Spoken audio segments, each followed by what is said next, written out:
smart IT infrastructure with open source for startups and SMBs. Let me check how relevant it is for the audience. How many are from startups? Wow. How many are for small companies, SMBs? Okay. Any IT managers? Then I guess it's for everyone. Yeah, okay. So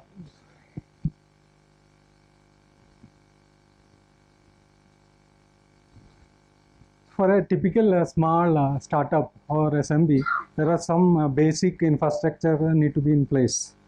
So these are all the simple infrastructure. This need to be in place to start a small company, or you need to scale it up afterwards. So these things need to be in place, then only you can come up. So the first thing is firewall.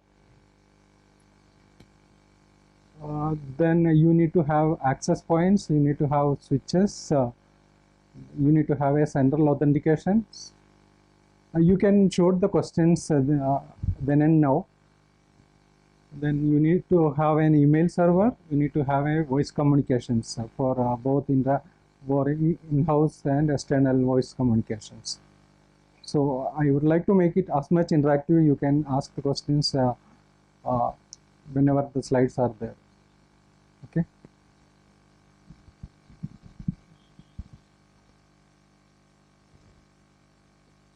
This picturized representations when it comes to access point, switches, email server, firewall.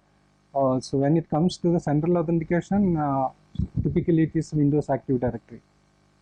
Correct. Then you have an EPBX.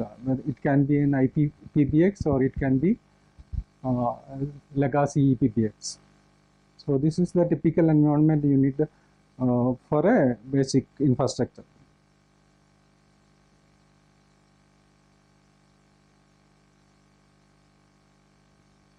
So let us take the first point.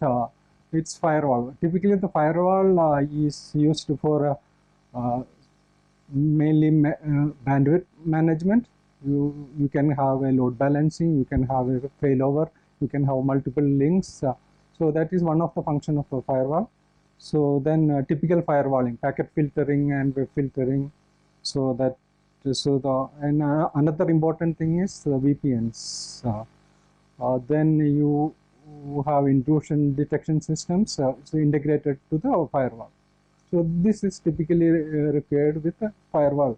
So when you think about firewall, these are the typical requirement.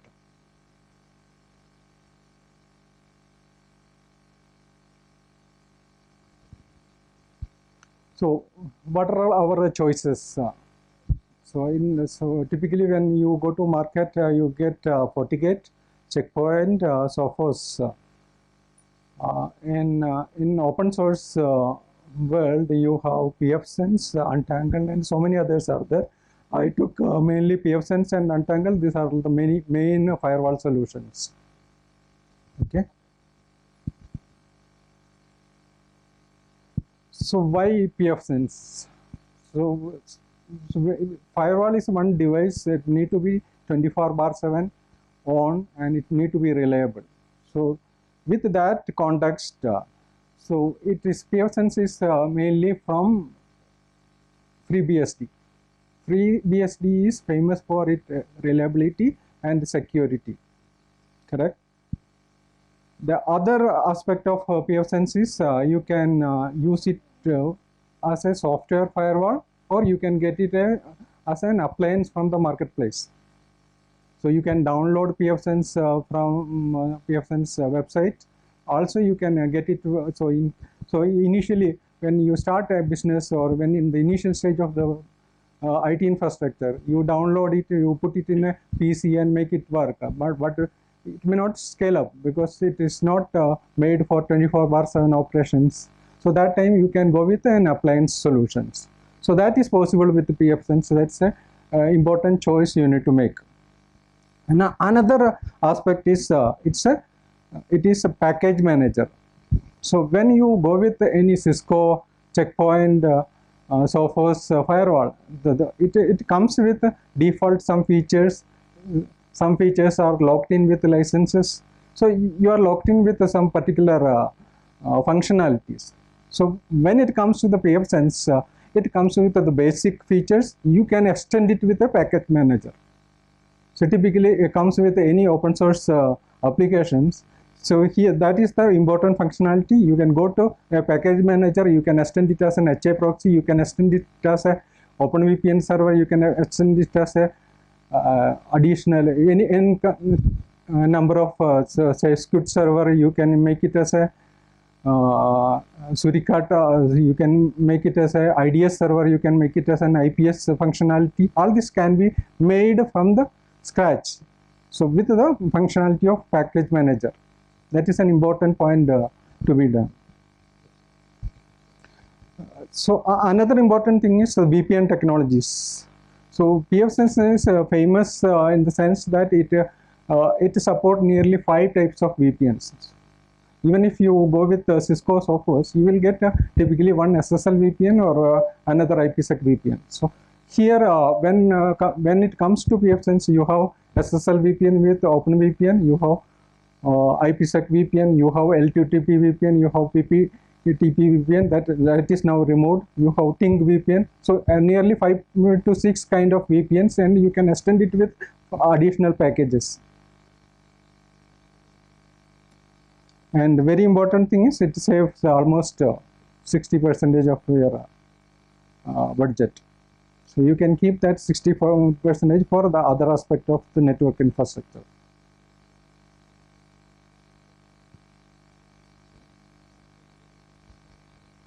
So when it comes to the switches and access points, so for the SMB segment, definitely there is not much options with open source. It is for the switches there are options, but mainly typically the open source switches and softwares are available for a data center kind of environment. It is not it's a costly affair with hardware. So typically when it comes to the switches and access point, I would recommend you can go with to the market and directly buy any of the available like D-Link, Cisco, any of these things. And when it comes to the access point, you have a choice. So you have a choice with the OpenWRT. So if you wanted to extend the functionality of an access point, like you want to make it as a VPN client, you want to make it with multiple SSID for specific purpose, you can always use OpenWRT and you can extend the functionality. You will get OpenWRT compatible hardwares from. Typically, it's very rare, but it is available in the market.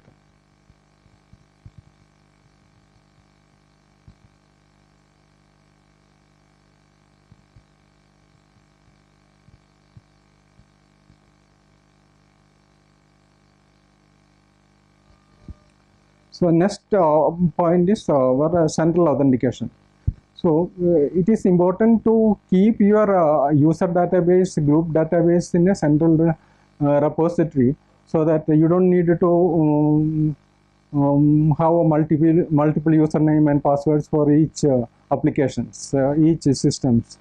So for that purpose, it is very important to keep a central authentication system. So most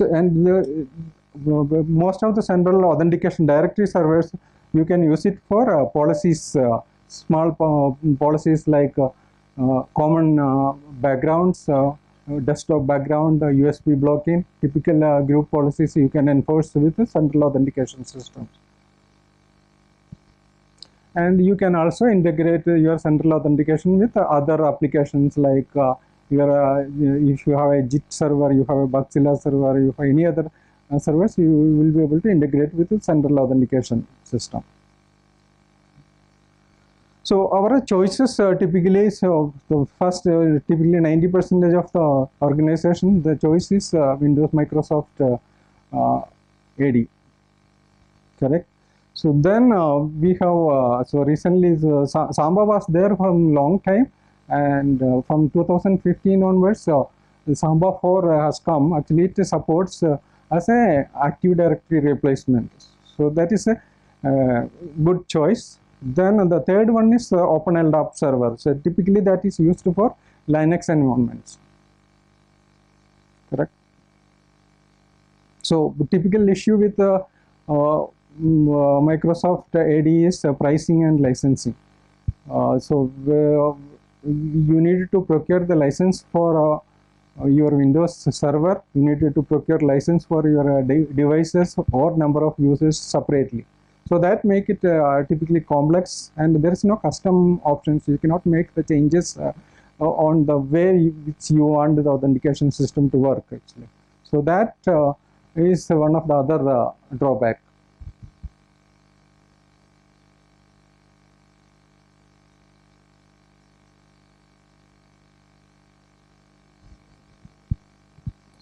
So my choice here is Samba 4.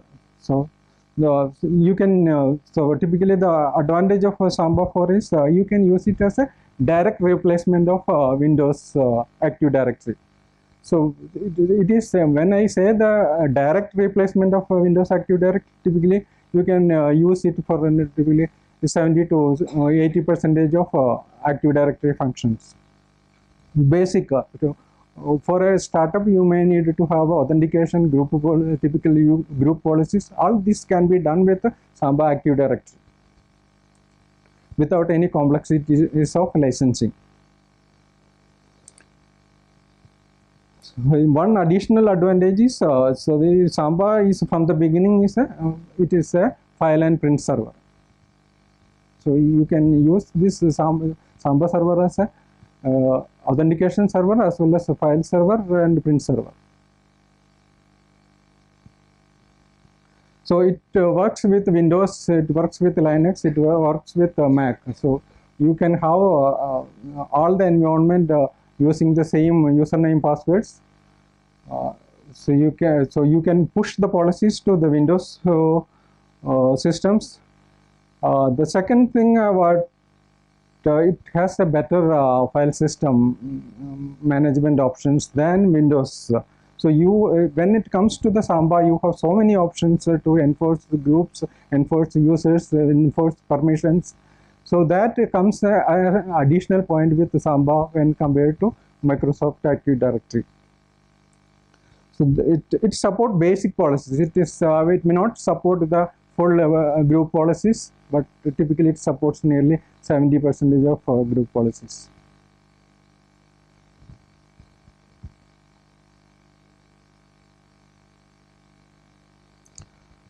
So third options, you definitely need to have an email server is in place.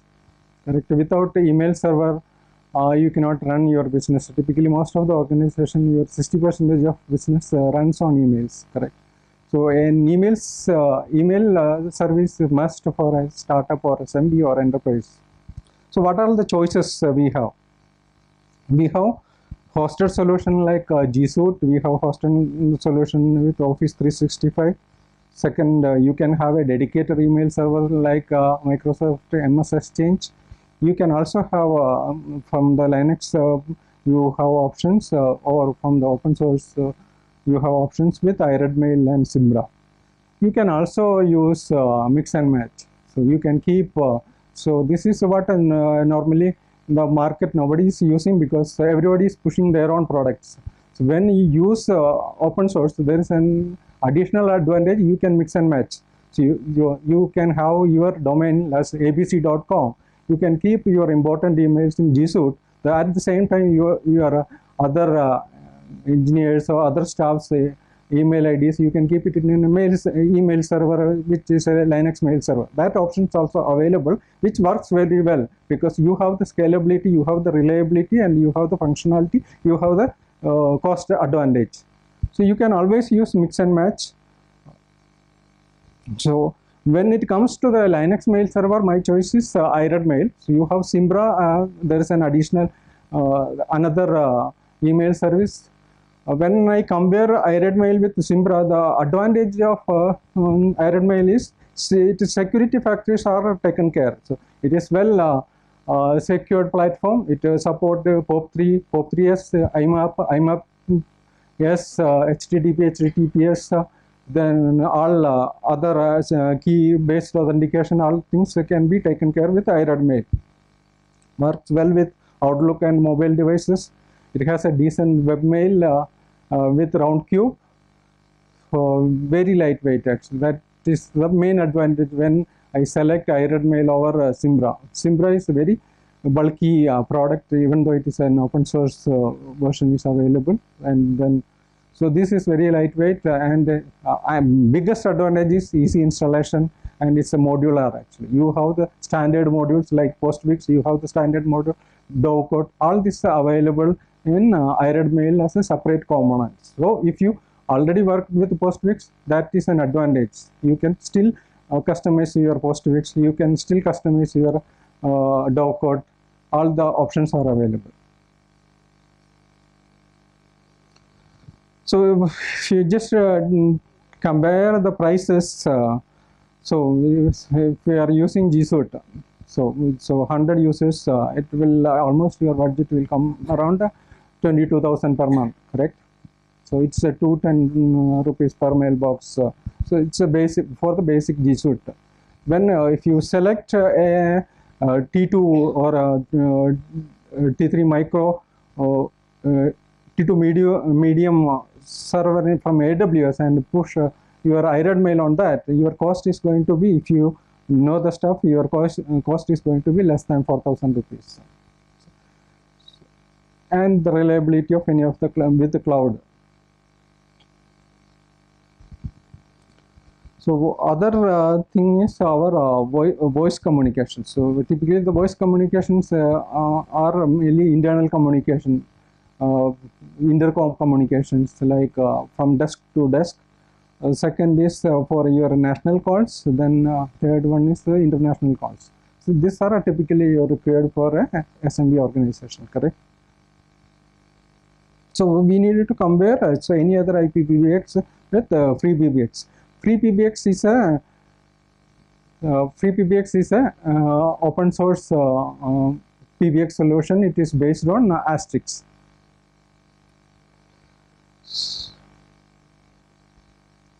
So let's see the advantages of PBX. It uses you can use either soft fonts, you can use or hard fonts like IP fonts.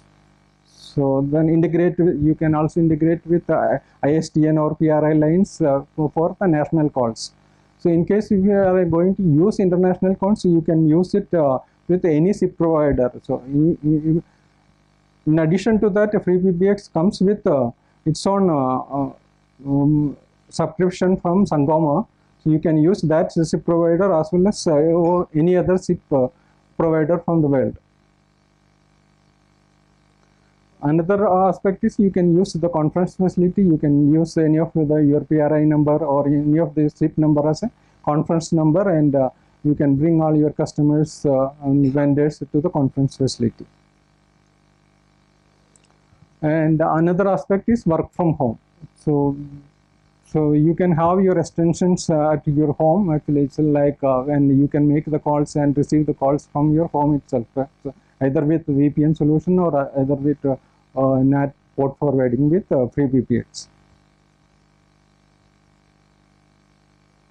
So let us compare the cost again. So FreePBX, so you need a desktop and a PRI card to make a full-fledged FreePBX machine. So typical desktops you will get it for 20K, and so basic PRI card you will get it 15K. So your cost is almost 35K when compared to any IPBX. It will be well above 1 lakh, correct?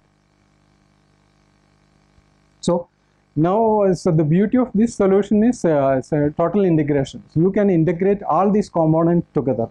So that is the advantage of using pfSense, Samba, iRed Mail, FreePBX. So all this, so pfSense you can integrate with the Samba ID. So your VPN users need to use your ID, username and password. Your SCOOS can be integrated. Your captive portal can be integrated with the AD. So you use the same username and password to log into captive portal, log into your VPN. So from Samba. Then You can also integrate iRed mail with your Samba ID. So you use the same username and password to access your email. Correct? And this can be done with your switches as well, not the switches, access point. So when it comes to the wireless, so we can use WPA to enterprise option. So you can push your username and password when you need to access the internal internet. So Samba ID can be integrated and use username and password from Samba ID and give the wireless access.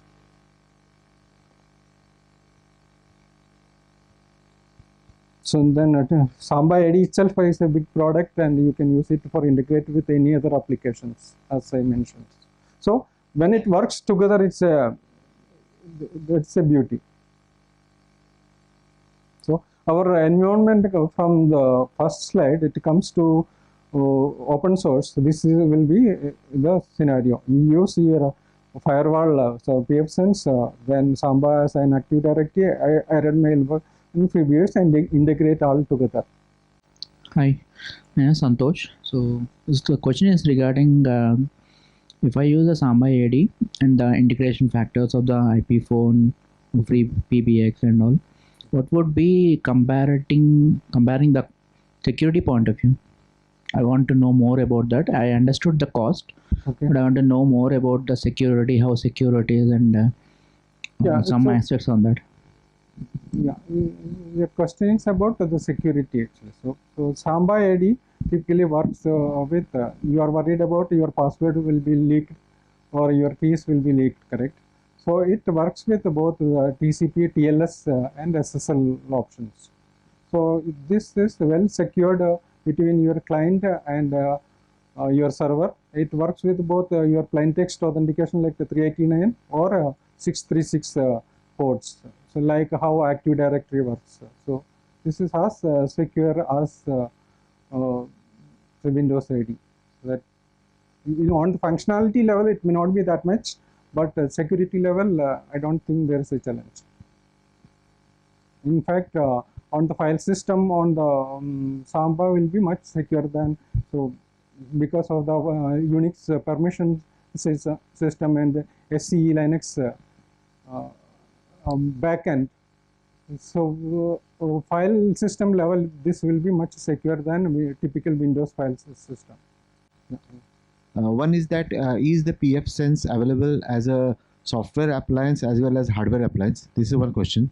The second question is the VPN service on the pfSense. Can it authenticate against the LDAP or Active Directory server? I want to authenticate the remote users who will be connecting to VPN. Okay, and he or she should be authenticated with a central LDAP server. Yeah, so the first question is whether it is a software product or is it still, and there is an appliance. That I think I covered in the first one of the slides.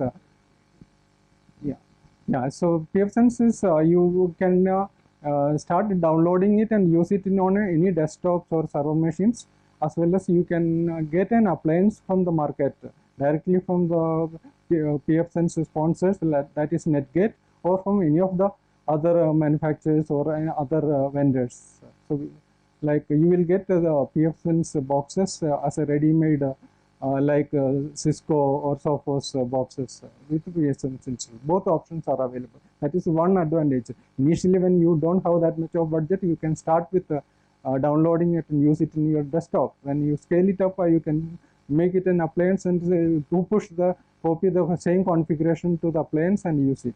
That is possible. The second question is about authentication against Active Directory. So it can be either Active Directory or it can be OpenLDAP.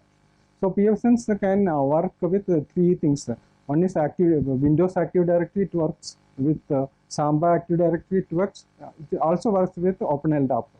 So along with that, it also works with any other radius authentication. You can use any of these things, and you can use this authentication to your VPN users. Like when the VPN users, when they try to log in, it will ask for the username password, which is your Active Directory username and password. So you can totally integrate with Active Directory, OpenLDAP, or Radius servers.